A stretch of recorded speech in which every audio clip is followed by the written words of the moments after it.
আসসালামু আলাইকুম। বেসরকারি শিক্ষক নিবন্ধন ও প্রত্যয়ন কর্তৃপক্ষের অধীনস্থ ১৯তম শিক্ষক নিবন্ধন পরীক্ষার বড় সার্কুলার প্রকাশ।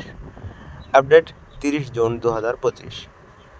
সম্মানিত চাকরি প্রত্যাশী ভাই বোনেরা, আশা করি আলহামদুলিল্লাহ আপনারা সবাই ভালো আছেন এবং সুস্থ আছেন। অবশেষে বহুদিন পরে বড় সুখবর জানালো এনটিআরসি কর্তৃপক্ষ। চলুন বিস্তারিত জানি। সর্বশেষ তথ্য কি আদৌ? এনটিআরসি বেসরকারি শিক্ষক নিবন্ধন প্রত্যয়ন কর্তৃপক্ষের অধীনে ১৯তম শিক্ষক নিবন্ধন পরীক্ষার নতুন সার্কুলার কবে প্রকাশ করা হবে তা জানতে চাইলে বেসরকারি শিক্ষক নিবন্ধন প্রত্যয়ন কর্তৃপক্ষের চেয়ারম্যান বলেন, ১৯তম কথাটি বাতিল ঘোষণা করে শুধু শিক্ষক নিবন্ধন পরীক্ষার সার্কুলার সামনের মাসে প্রকাশ হবে। আর এদিকে বেসরকারি শিক্ষক নিবন্ধন প্রত্যয়ন কর্তৃপক্ষ এনটিআরসি একজন পরিচালকের বোর্ডে ১৮তম নিবন্ধনের মৌখিক পরীক্ষায় অংশ নেওয়া ৪৭ জন প্রার্থীকে ফেল করানো হয়েছে।